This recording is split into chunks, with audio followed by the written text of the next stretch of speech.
Shalom, la Christ à tous les fidèles téléspectateurs de la Voix du Sacrificateur. Nous sommes heureux d'être chez vous ce soir. Pour ceux qui nous suivent depuis leur outil de téléphone, donc à partir de votre téléphone, vous pouvez nous suivre également. Pour ceux qui ne le savent pas, vous pouvez nous suivre sur Voix LVS TV à partir de Facebook et même sur YouTube. LVS TV Gabon, vous pouvez nous suivre en direct et poser vos questions et participer également aux différents programmes comme maintenant nous sommes à l'émission Homme de Dieu, dites-nous la vérité et nous venons avec ce thème mon peuple est détruit par manque de connaissances tiré du livre de Osée 4 verset 6. Donc je ne suis pas seule, je suis accompagnée de deux serviteurs de Dieu. Vous avez à ma gauche le docteur Aubert Gila, homme de Dieu, shalom. Shalom, peuple de Dieu. Comment allez-vous? Gloire à Dieu, je me porte bien. Aujourd'hui, c'est dimanche. Comment vous avez passé le culte? Merveilleusement bien dans la communion avec les frères et la recherche de la proximité avec notre Dieu. Amen. Alors, à ma droite, vous avez le consultant.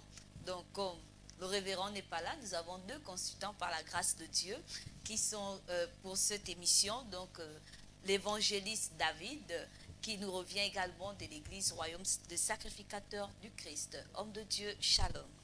Shalom, Madame Afi. Comment allez-vous? Pardon, je corrige, Madame Ona. Voilà. Non, mais je vais bien. C'est comme vous me voyez, hein. Donc je vais bien. Ok, et aujourd'hui, le culte, comment ça s'est déroulé? Nous avons eu un merveilleux culte, hein. Il s'est déroulé comme un peu à l'habitude, mais sauf que par l'Esprit de Dieu, nous avons reçu beaucoup de révélations. Et vraiment, je suis sorti de ces cultes-là, je pense, restauré, parce qu'il y avait quand même des temps de paresse, de faiblesse, dans le temps de prière personnelle, des temps de prière individuelle. Mais au sorti de ce message que nous avons écouté aujourd'hui, je peux vous rassurer que j'ai été vraiment restauré. Et ces témoignages-là, vous ne l'avez pas seulement de moi, mais même des frères et des sœurs qui ont pris part à ces cultes-là ont été vraiment restaurés et ils ont rendu aussitôt à la sortie du culte ces témoignages-là pour la gloire de Dieu. Amen. Alors, nous, sur le plateau également LVS TV, par la grâce de Dieu, nous allons très bien. Et nous croyons aussi que tous ceux qui nous suivent vont très bien et qu'ils ont reçu la merveilleuse grâce de notre Dieu qui a ressuscité et qui nous donne toujours cette opportunité de nous retrouver en assemblée pour glorifier son nom et pour lui dire merci pour tous ses bienfaits et ses hauts faits. Alors, nous allons commencer notre émission, votre émission aussi, par ce thème, mon peuple est détruit par manque de connaissances. Et vous rappelez que vous pouvez nous appeler en direct via ce numéro qui s'affiche au bas de votre petit écran. Donc le 06 14 96 96. À partir de ce numéro, vous pouvez appeler et participer à l'émission. Sinon, posez vos questions. Les hommes de Dieu sont là et ils vont vous répondre rien que la vérité. Ils vont dire rien que la vérité. Cette vérité qui est tirée de la parole de notre Dieu. Donc pour cela, nous allons commencer. Donc, nous allons nous retourner vers le docteur Aubert Gila pour nous parler déjà, essayer de nous cadrer un peu au niveau de ce thème qui est très évocateur. Mon peuple est détruit par manque de connaissances.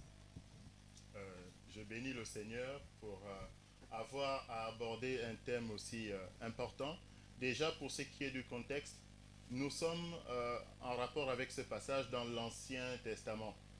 Pour ceux qui sont lecteurs assidus de la Bible, et je vous le conseille vivement, nous sommes là dans les 12 petits prophètes. Vous savez pourquoi? Parce que leurs livres sont assez, assez contractés. Ouais. Et Osée est le premier livre des 12 petits prophètes. C'est le premier des livres des petits prophètes. Et donc, cette parole vient comme ça, comme une sentence du Seigneur.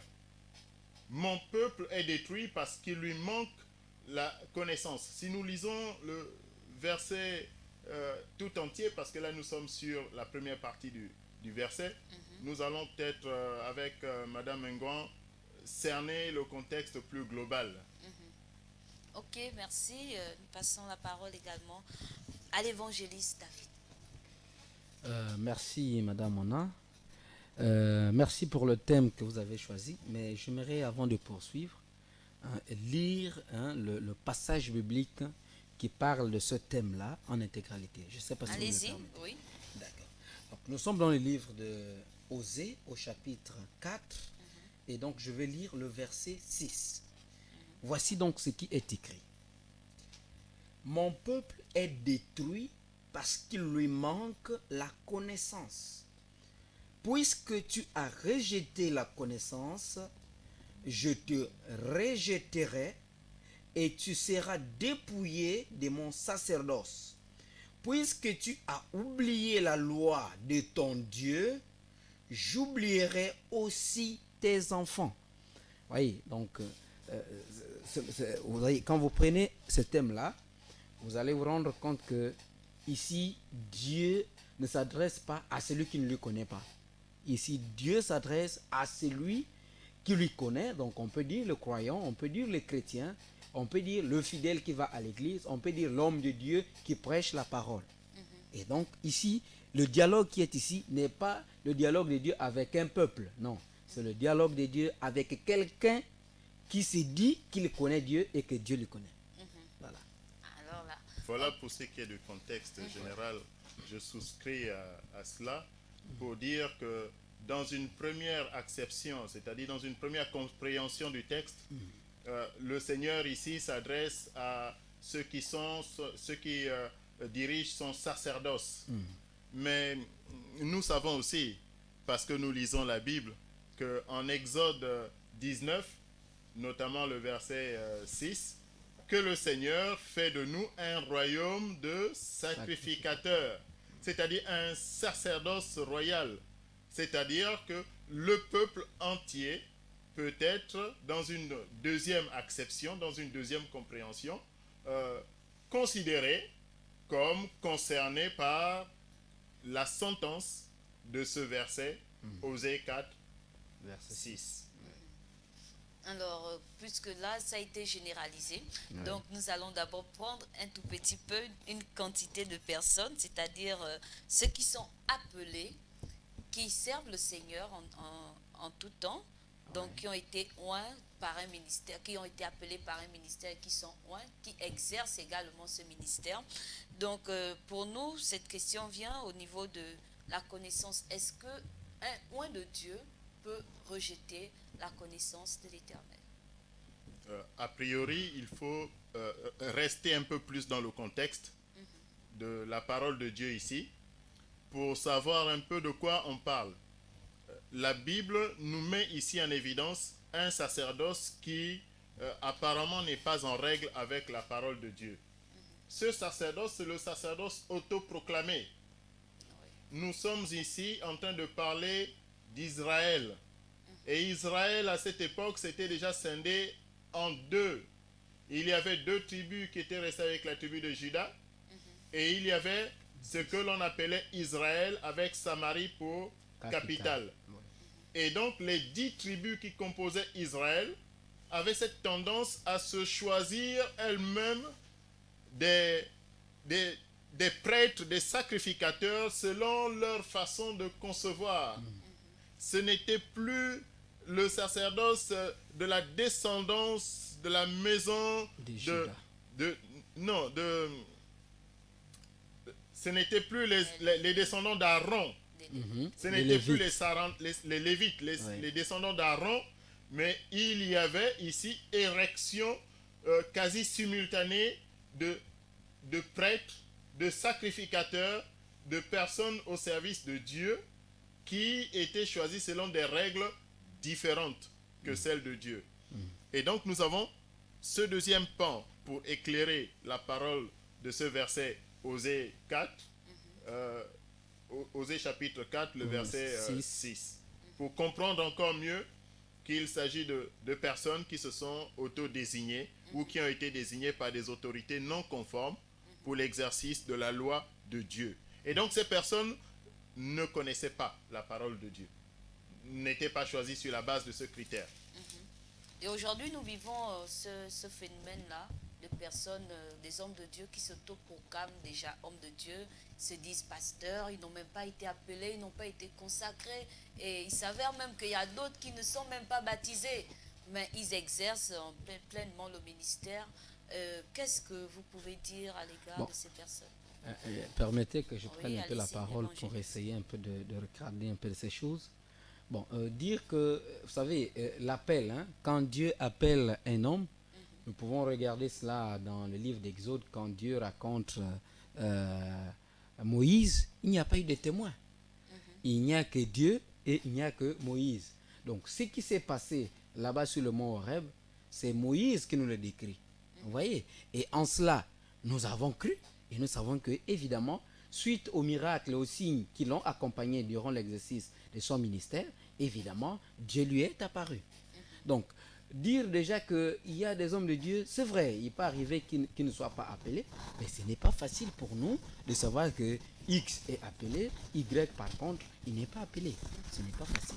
Donc je voulais un peu, je voulais pas qu'on se lance dans un débat où on ne pourra pas bien s'inscrire ou bien se faire comprendre. Hein. Parce que quand les hommes de Dieu, ils se disent hommes de Dieu, vous voyez, quand Moïse arrive, Moïse a demandé à Dieu, je m'en vais vers ton peuple où tu m'as envoyé. Bon, après, bien, il y a eu bien d'abord une discussion avant. Mais quand Moïse accepte d'aller, il dit, mais quels sont les signes, hein, les signes qui pourront se produire devant ton peuple afin que le peuple accepte que, évidemment, le je suis m'est apparu. Et Dieu lui a donné des signes. Donc je pense qu'en cela, quand un homme de Dieu se dit qu'il est homme de Dieu, qu'il a été appelé, ne pouvons pas dire qu'il n'a pas été appelé parce que l'appel n'est pas public. Ça ne se fait pas comme on voit la nomination de Mais quelqu'un il y a une parole qui au dit que conseil voici au les conseil des signes ministres. qui accompagneront à ceux qui auront cru en mon nom, ils Oui, chasseront des démons oui, et les démons seront soumis à eux, oui. etc. Non, mais ça dépend. Ce n'est pas seulement cela les signes. Vous connaissez un seul démon que Jean-Baptiste a chassé? Non, ça n'existe pas.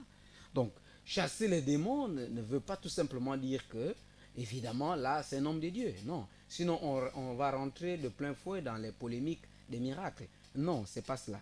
Et je pense que le plus grand miracle que nous puissions accomplir, eh bien, c'est convertir un cœur afin que un homme passe de la vie païenne à la vie chrétienne. Vous voyez? Donc, quand un homme est appelé, si nous revenons à ce que nous sommes en train de dire, quand un homme est appelé et qu'il se dit qu'il est appelé, évidemment, il y a des signes qui doivent accompagner l'exercice de son ministère qui vont nous témoigner que, évidemment, il a été appelé par Dieu.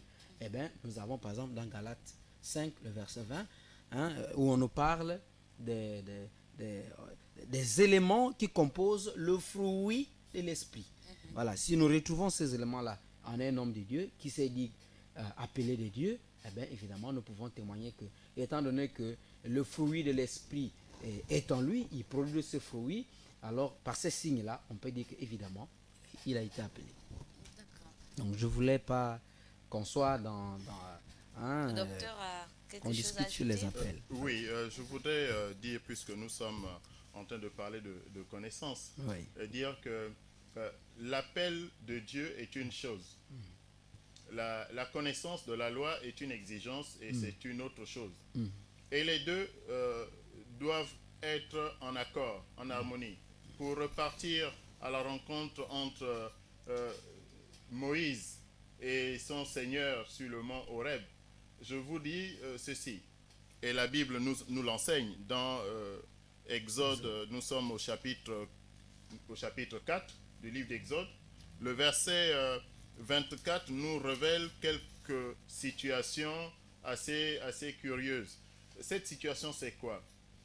Moïse qui a été choisi par Dieu tout seul, Moïse se retrouve en chemin dans le cadre de la mission que l'Éternel lui confie. Et c'est ce même Moïse que Dieu tente de mettre à mort. Pourquoi? Parce que Moïse ne s'est pas conformé à la loi de Dieu. Cela crée un parallèle avec le chapitre 4 d'Osée que nous sommes en train de parcourir et en train d'essayer de comprendre. Ce n'est pas parce que nous avons un appel de Dieu que nous devons nous considérer comme affranchis de la loi de Dieu. La loi de Dieu s'impose à tous, encore plus à ceux qui exercent le sacerdoce.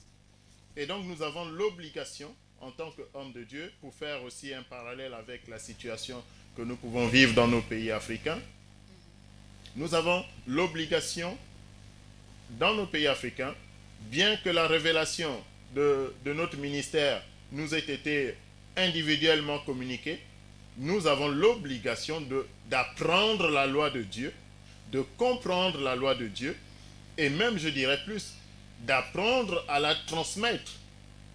Que le ministère, que l'onction ne demeure pas simplement sur notre personne, mais qu'elle soit communiquée à des assemblées, à des personnes, à des populations, à des fidèles qui en ont grandement besoin pour leur vie, pour leur marche avec Jésus.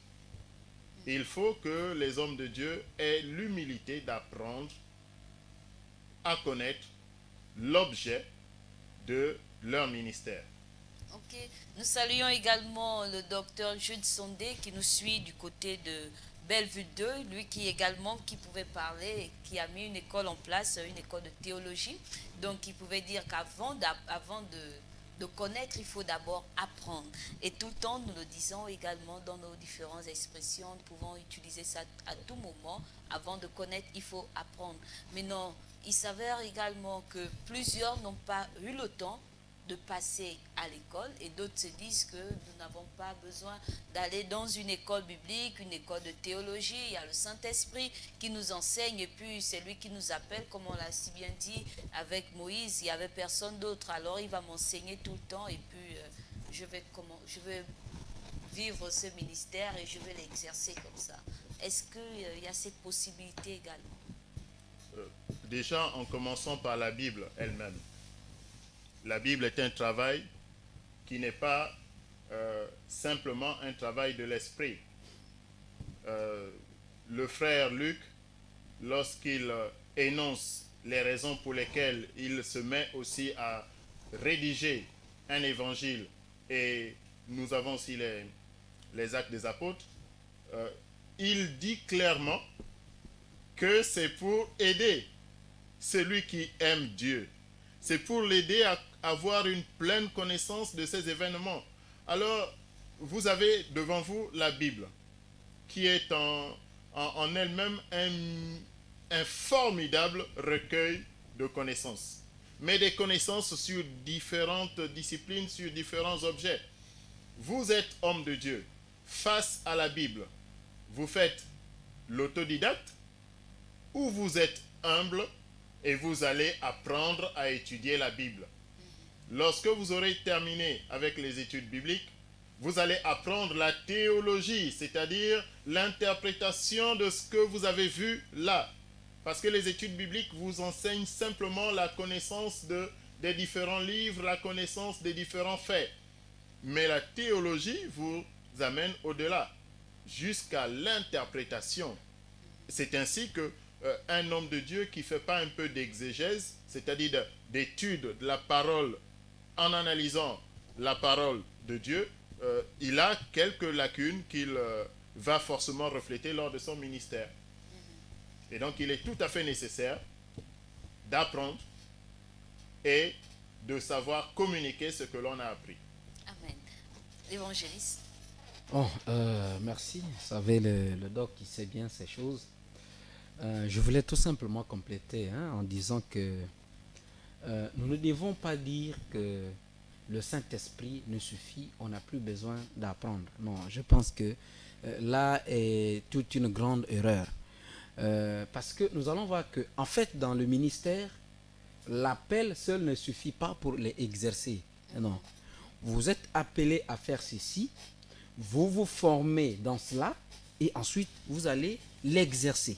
Donc, normalement, l'exercice est précédé de l'appel et précédé de la formation. Ce sont les deux choses qui précèdent l'exercice. Donc, on ne peut pas dire parce que j'ai été appelé et aussitôt je me... Non.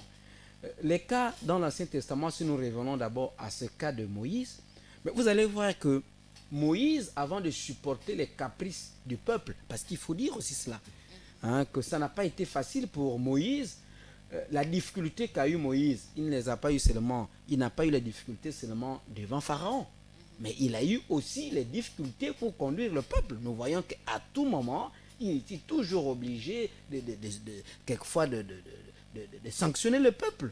Quelquefois, il était toujours obligé de les orienter, de prier Dieu. Vous voyez? il était de supplier Dieu pour la cause du peuple. Ça montre bien qu'il avait lui aussi de la douleur. Mais comment il est arrivé à supporter les caprices du peuple? Mais parce qu'il s'est fait éleveur. Quand il a fui l'Égypte et qu'il s'est retrouvé dans le désert, il s'est fait éleveur. Donc, l'enseignement en ce moment-là concernait à apprendre Moïse à supporter les caprices des brebis pour que demain, qu'il soit aussi à mesure de supporter les caprices du peuple. Oui, donc il s'est fait, nous appelons par cet acte-là, une formation. Donc, des frères et des sœurs qui hommes de Dieu, qui se disent non, nous ne pouvons pas nous former, le Saint-Esprit nous suffit. Je pense qu'ils tiennent là des lacunes qui ne pourront pas faire avancer leur ministère. Le ministère connaîtra trop de lacunes et ils ne pourront pas avancer. L'autre exemple que je peux vous prendre, c'est que pour moi, je vois le Saint-Esprit comme un cuisinier qui est dans sa cuisine. Vous voyez, quand un cuisinier est dans sa cuisine, vous invitez un cuisinier chez vous, qu'il vienne cuisiner chez vous, il ne peut faire la cuisine qu'avec ce que vous lui présentez. Est-ce que vous voyez? Si vous lui présentez dans vos condiments, dans tout ce que vous avez, il n'y a pas par exemple d'huile, il n'y a pas de sel, il n'y a pas d'oignon, vous lui demandez de faire la cuisine, il vous fera cette cuisine qui sera fade dans votre bouche. Parce que lui, il ne peut cuisiner qu'en fonction de ce que vous avez. Et donc c'est cela le Saint-Esprit. Celui qui s'est fait former et qui a beaucoup de connaissances autour de la parole de Dieu, quand il se met à prêcher l'évangile, quand il se met à enseigner, vous voyez, l'Esprit de Dieu se sert de toutes ses connaissances bibliques emmagasinées pour rendre le message agréable, pour rendre le message puissant pour la délivrance du peuple de Dieu. Donc voilà un peu ce que je voulais dire. D'accord. Donc, nous rappelons aux uns aux autres que vous êtes bien à l'émission Homme de Dieu, dites-nous la vérité. Et le thème du jour, le thème de cet après-midi, c'est Mon peuple est détruit parce qu'il lui manque la connaissance, tiré du livre d'Osée 4, verset 6. Donc, vous pouvez également participer si vous avez des apports pour éclairer encore et peut-être apporter votre contribution. Vous pouvez nous appeler au 06 14 96 96. Vous pouvez nous appeler au 06 14 96 96. Et pour ceux qui suivent sur YouTube, sur Facebook, vous pouvez laisser vos commentaires et les hommes de Dieu également vont répondre juste après l'émission. Donc nous continuons pour cette phase avant de passer à la pause, de vous poser certainement cette question qui vient au niveau également du... Nous sommes encore à cette partie au niveau de ceux qui sont appelés. À la deuxième partie, nous allons aller directement au niveau du peuple. Donc pour ceux qui sont appelés, après avoir compris ces mots, c'est vrai qu'il faut apprendre avant de connaître, il faut aller dans une école, il faut. Mais lorsque un homme de Dieu n'a pas cette capacité, cette façon de s'humilier, aller quand même reconnaître que oui, je n'ai pas eu le temps de me former, est-ce qu'il peut poursuivre son ministère comme ça avec son expérience en disant que j'ai déjà peut-être 10 ans, j'ai vu que la chose marche, alors je peux poursuivre le ministère? Je vais vous parler de la façon la plus simple. Lorsque Paul a reçu son appel, nous savons tout cela. Ce sont des événements qui sont relatés dans le livre des Actes des Apôtres. Et nous voyons Paul allant dans toute sa colère pour aller à Damas détruire l'œuvre de Christ qui s'y faisait. En chemin, il croise le Seigneur. C'est une rencontre mémorable pour lui. Il en est sorti aveugle. Et le voici maintenant à Damas, devant être délivré par ceux-là même qu'il venait pour combattre. Et remarquez ce qui s'est passé. Lorsque Paul a reçu un appel qui est largement documenté dans la Bible, son appel est indéniable, nous le reconnaissons tous. Et d'ailleurs, il a reçu un appel prolifique. C'est quelqu'un qui nous a laissé énormément d'ouvrages en témoignage de sa foi. Mais que dit la Bible? Elle nous dit que Paul a pris 3 années sabbatiques. Paul a pris des années sabbatiques. C'est-à-dire que Paul n'est pas allé directement avec l'engouement pour dire je m'en vais annoncer la parole de Dieu.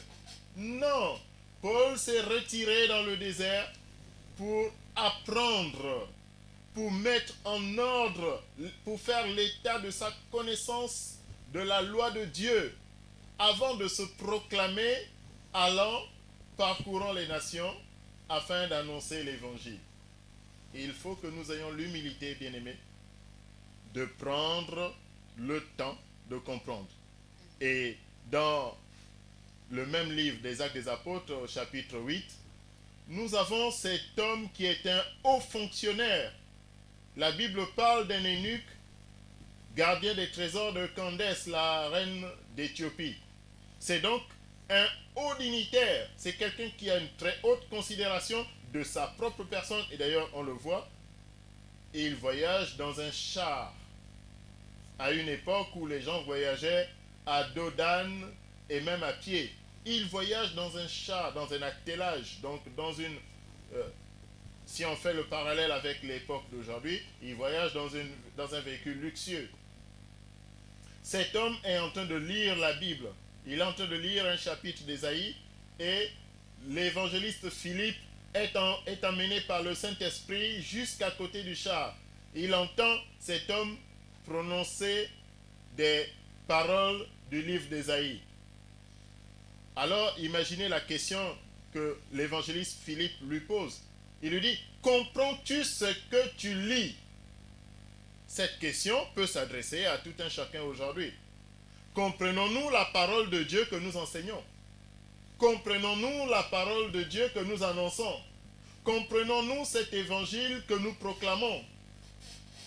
Il y a utilité de faire monter l'évangéliste Philippe dans le char.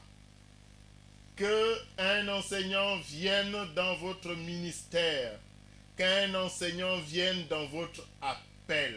C'est l'humilité, bien-aimé.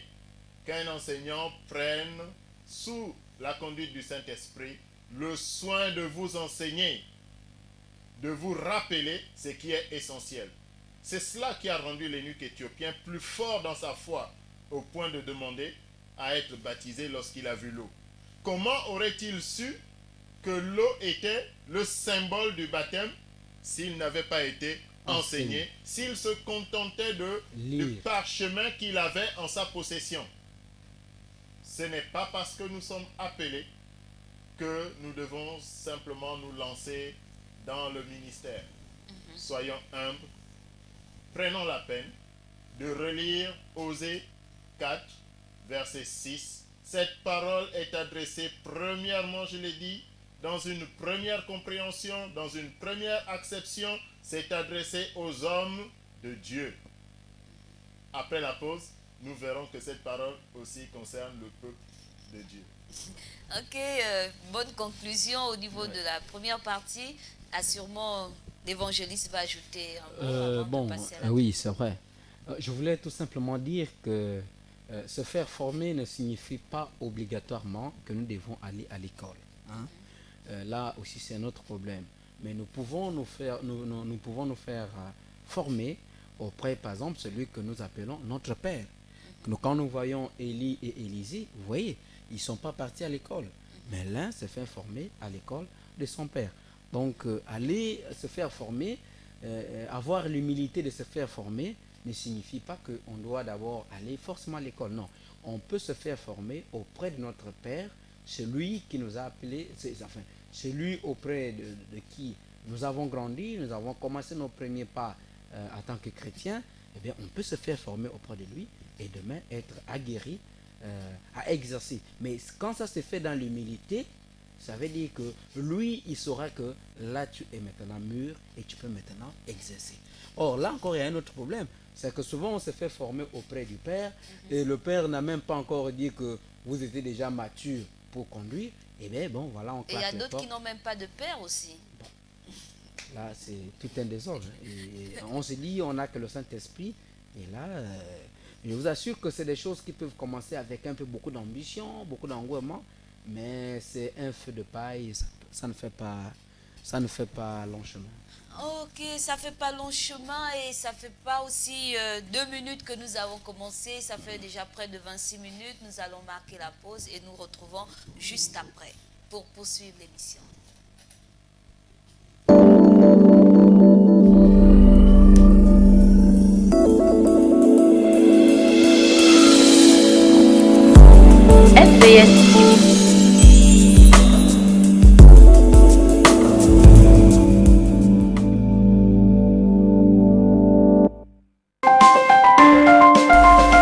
Vous êtes sur LVS. Vous êtes opérateur économique, entité religieuse ou particulier. Vous souhaitez faire promouvoir votre produit, votre société, votre environnement ou vos capacités. LVS est la télévision qu'il vous faut pour toutes vos publicités, annonces, messages et communiqués. Le meilleur impact de vos publicités promotionnelles ne peut se faire que chez nous. Pour nous contacter, c'est simple. Composez le 01 77 23 73 ou le 06 83 00 26. La meilleure publicité promotionnelle, c'est sur LVS. LVS, sauvons nos âmes.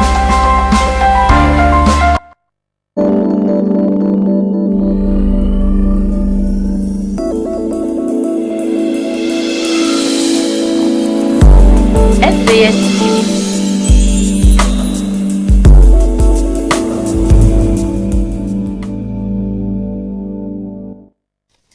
Nous voici de retour sur le plateau et c'est un thème vraiment qui nous bénit également. J'espère que c'est pareil pour vous parce que nous, à LVS, nous sommes bénis par ces enseignements et nous posons des questions parce que nous voulons que les hommes de Dieu nous disent la vérité. Donc, ce sont des questions que vous ne devez même pas garder chez vous. Vous voyez peut-être chez vous comment ça se passe dans les assemblées, à vous poser des questions. Est-ce que cet homme est vraiment appelé par Dieu? Est-ce qu'il exerce ce ministère poussé par l'Esprit de Dieu ou c'est poussé par sa volonté? Donc, il y a plusieurs questions. Amenez-nous ces questions sur ce plateau et puis cela va encore enrichir l'émission et ça va prendre également ceux qui sont devant nous comme bergers, comme apôtres, comme pasteurs, comme docteurs, comme évangélistes, comme prophètes à nous aider à comprendre ce qu'ils ont comme ministère, comme fardeau du Seigneur. Donc nous avons passé déjà un temps pour toucher, titiller un peu les hommes de Dieu. Désormais, nous allons parler du peuple de Dieu. Malheureusement, je voulais encore poser plusieurs questions sur les hommes de Dieu, mais nous allons partir également au niveau du peuple de Dieu. Parce que nous voyons aussi que le peuple de Dieu, ils sont appelés aussi à servir le Seigneur. Le docteur l'a si bien dit que le service est réservé à tout le monde. Il a fait de nous un royaume de sacrificateurs. Donc toi et moi, nous sommes aussi au service. Donc il n'y a pas à dire qu'on va seulement indexer les hommes de Dieu. Et nous, à notre tour, qu'est-ce que nous faisons?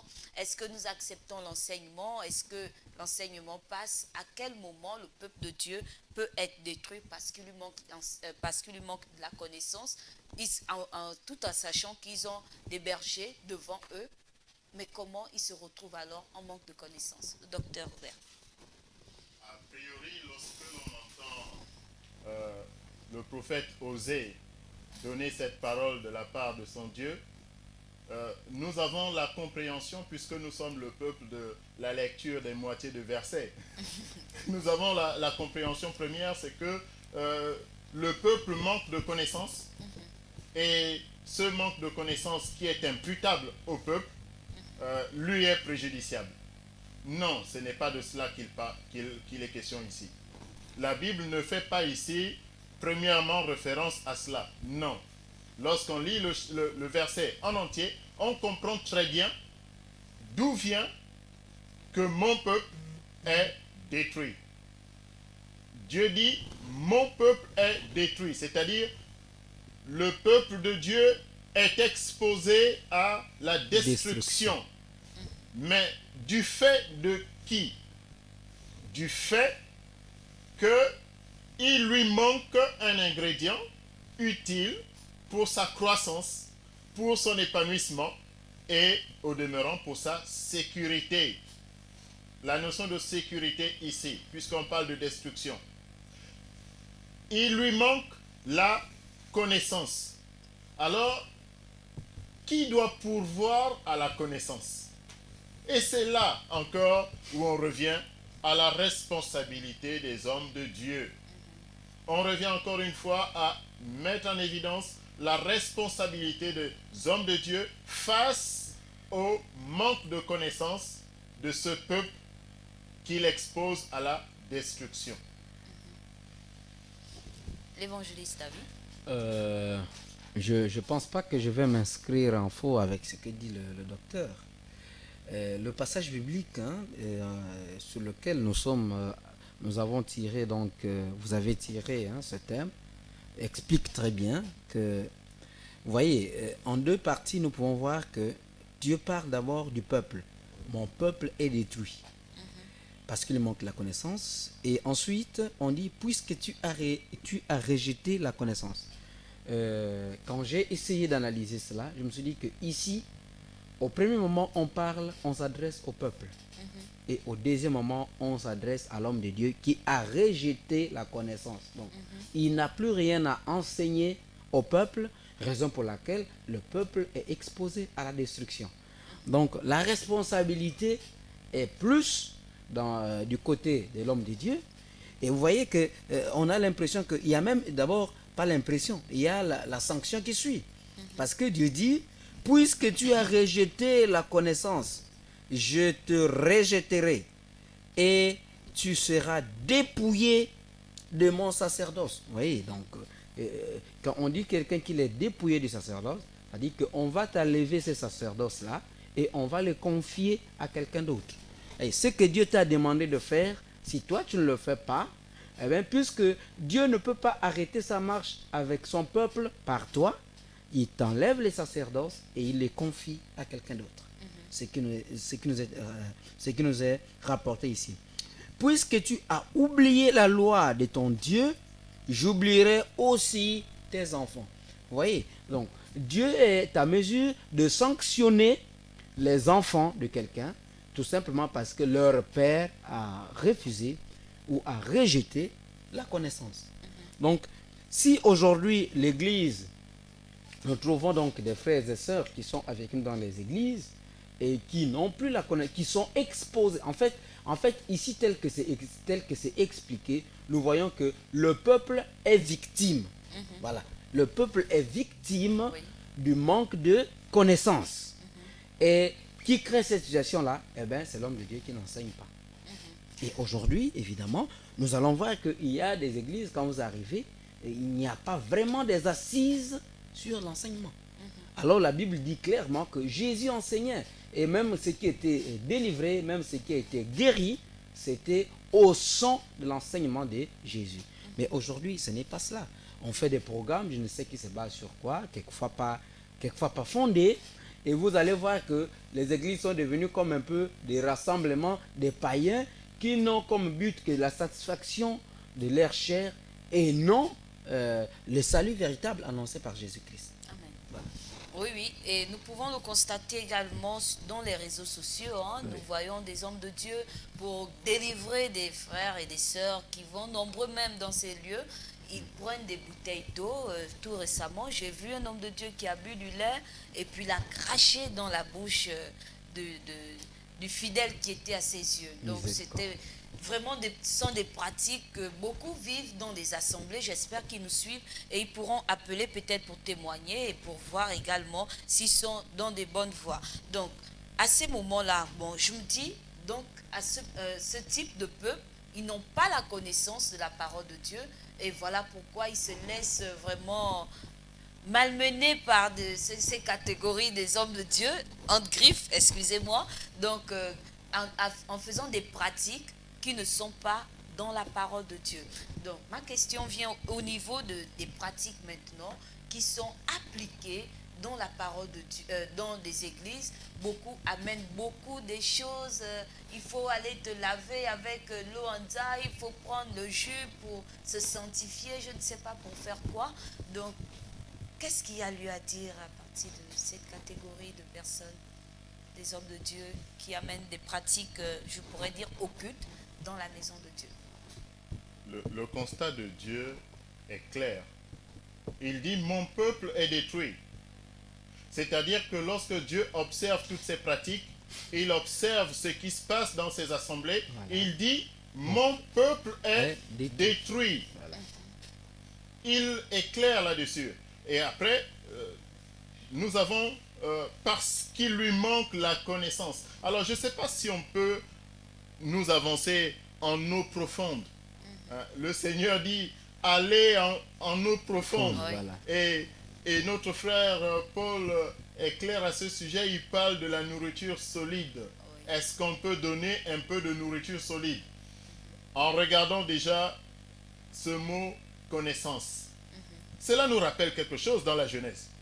Quand on veut comprendre la parole de Dieu, il faut repartir dans la Genèse. La Genèse est le livre des origines, c'est-à-dire d'où sont tirées les différentes situations, les différentes compréhensions que nous devons avoir dans notre pratique ministérielle. Alors, si vous regardez ce terme connaissance, cela vous fait, cela ne vous rappelle-t-il pas un arbre? L'arbre de la connaissance. La connaissance de quoi? Du bien et du mal.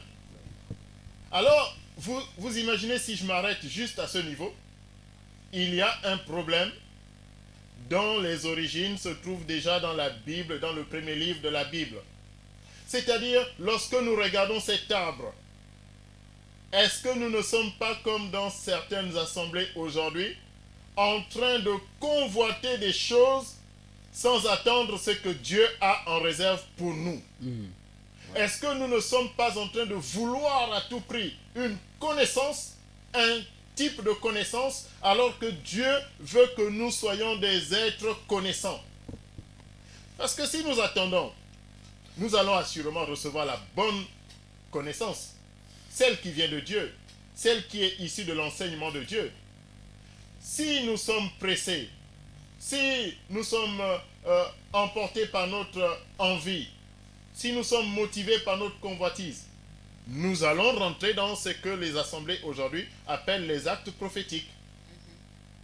On vous dit, prenez du sel, mettez dans des parties intimes. On vous dit, buvez de tel breuvage, faites tel genre d'exercice, faites ceci. On va vous conduire partout. J'ai même vu sur les réseaux sociaux un pasteur qui a demandé au peuple de Dieu d'aller brouter l'herbe à l'extérieur de l'église. Et les gens le font.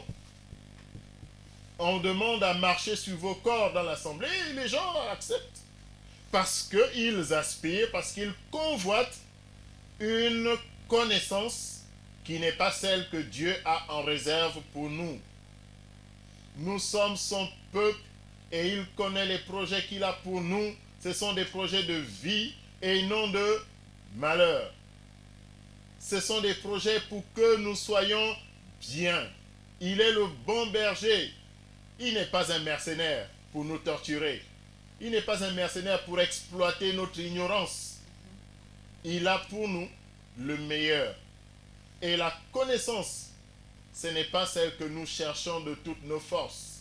Non, c'est celle que des oints de Dieu vont nous apporter, comme je parlais tout à l'heure de l'évangéliste Philippe. Il monte dans votre char pour vous donner le véritable évangile. L'évangile du Fils de Dieu qui est descendu dans ce monde, qui a revêtu l'enveloppe charnelle, l'a crucifié à la croix afin de symboliser le sacrifice qui nous donne la liberté, qui nous donne la paix. Il ne faut pas se laisser tenter par des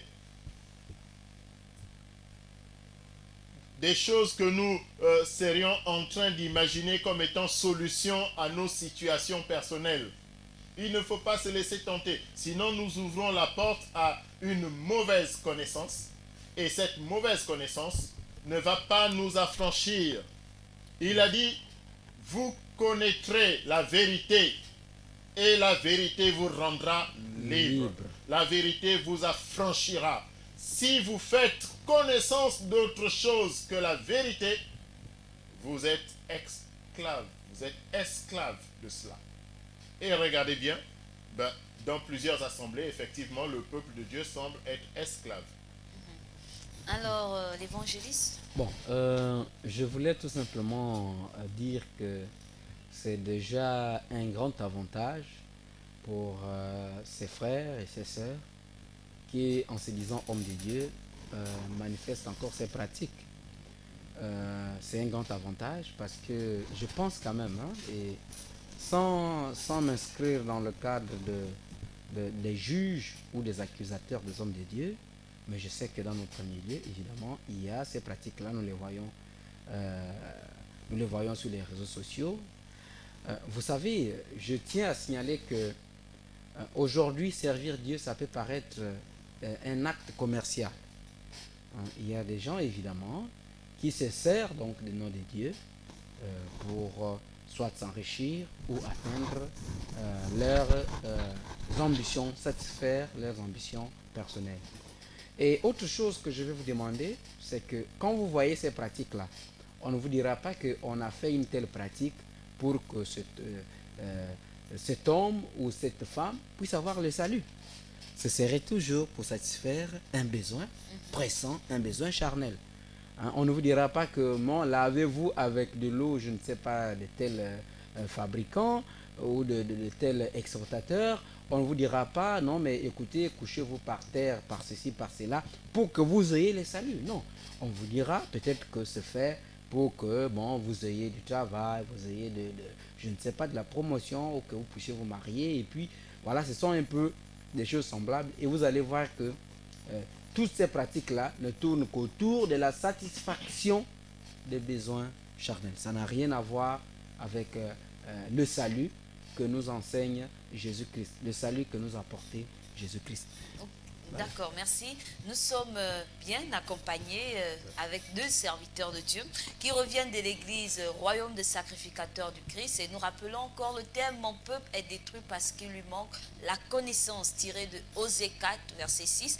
Et pour vos appels, vous pouvez prendre le 06 14 96 96. Et vous pouvez également laisser les commentaires via Facebook et YouTube LVS TV Gabon. Donc, comme je disais, je suis accompagné de deux serviteurs de l'Éternel qui nous reviennent de l'église Royaume des sacrificateurs de Christ. Vous, à votre niveau, qu'est-ce que vous faites pour que le peuple de Dieu ne soit pas détruit? Ce qui est le plus important déjà dans l'église, le Royaume des sacrificateurs de Christ, mais c'est juste pour faire un parallèle, quelque chose qui pourrait inspirer d'autres assemblées. Nous avons à cœur de donner le meilleur au peuple de Dieu. Le meilleur en termes de connaissance d'abord de la parole de Dieu. C'est pourquoi nous avons, au niveau de notre assemblée, le Royaume du Sacrificateur de Christ, créé une école biblique avec plusieurs niveaux d'enseignement pour que toute personne qui aspire à la connaissance de la parole de Dieu ne soit pas privée de se l'approprier. Nous avons tous ce passage de Josué chapitre 1er, le verset 8. Le Seigneur recommande fortement à son serviteur de tenir la parole de Dieu près de lui, de la méditer nuit et jour. Mais comment peut-on méditer ce que l'on ne comprend pas? Comment faire lorsque on est seul face à la Bible? La Bible aujourd'hui est déjà rédigée. La Bible aujourd'hui ne demande qu'à être comprise.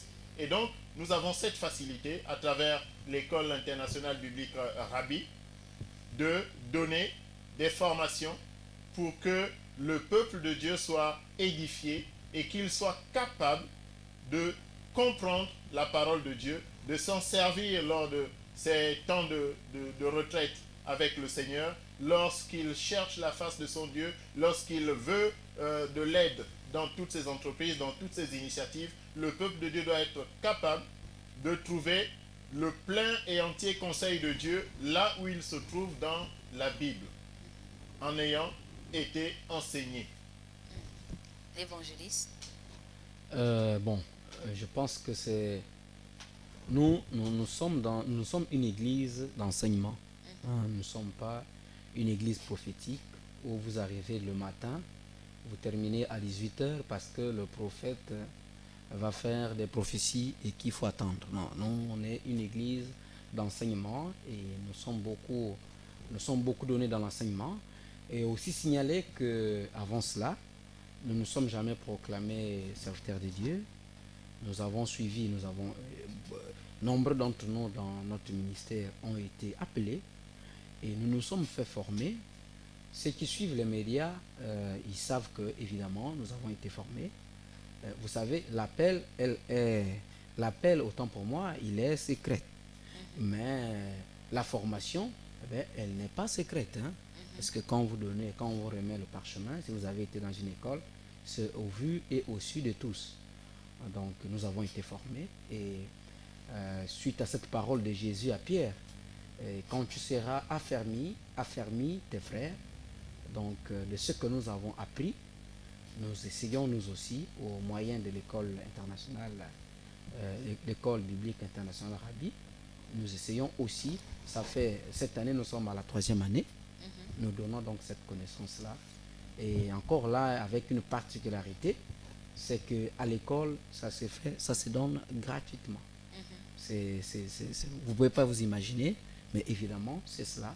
L'homme de Dieu a décidé que ça se fasse gratuitement. Et en dehors de l'école, nous avons aussi des enseignements à l'église. Donc, nous avons vraiment des enseignements riches. Et par le canal même de la LVS TV, beaucoup de gens suivent les enseignements de l'église au royaume du sacrificateur de Christ, certains serviteurs. Donc, nous sommes basés sur l'enseignement parce que, comme venait de le dire l'homme de Dieu, le docteur, vous connaîtrez la vérité et la vérité vous affranchira. Donc, je pense que par la connaissance de la vérité, nous pouvons être délivrés, nous pouvons être sauvés, nous pouvons être rassurés, avoir en nous l'assurance d'avoir le salut quand Jésus-Christ reviendra. Donc, voilà ce que je tenais à vous dire. Ok, nous voici au terme de l'émission. Nous terminons par là. Malheureusement, vous avez certainement des questions. Vous prenez l'émission en cours. Vous allez déposer alors vos questions sur Facebook, voix LVS TV Gabon. Et sur YouTube, LVS TV Gabon, vous pourriez déposer, comme je le dis très bien, vos questions et nous allons les récupérer et exploiter cela. Et certainement, les hommes de Dieu vont répondre en direct sur Facebook. Vous restez toujours connectés et vous allez avoir la réponse à vos problèmes, à vos préoccupations, à peut-être à ce que vous avez vécu dans des différentes assemblées. Donc, ce soir, nous avons été richement bénis via cet enseignement. J'appelle cela enseignement parce qu'aujourd'hui, beaucoup sont affranchis et sont libres de savoir que là, ça c'est la connaissance de l'arbre du bien et du mal. Bon, je choisis alors le bien parce que Dieu nous laisse le libre arbitre. Ne dites pas alors que ce sont des hommes de Dieu. Bien sûr qu'il accuse les serviteurs après parce qu'ils ont induit le peuple de Dieu à l'erreur. Donc vous, serviteurs de Dieu qui nous suivez, s'il vous plaît, je vous prie de ne pas conduire le peuple de Dieu à l'erreur. S'il vous plaît, ne nous tuez pas. Nous avons besoin de la vie. Proclamer la vérité, proclamer la vie, afin que le peuple de Dieu soit béni et soit toujours bien nourri, qu'il ne souffre pas de carence, qu'il ne souffre pas de malnutrition au niveau de la parole. Donnez la parole telle que le Seigneur vous recommande, afin que tout le peuple soit bien nourri et puisse aller au salut que Dieu attend tout le monde. Donc que Dieu nous bénisse et bonne suite de programme sur LVS TV. Soyez bénis.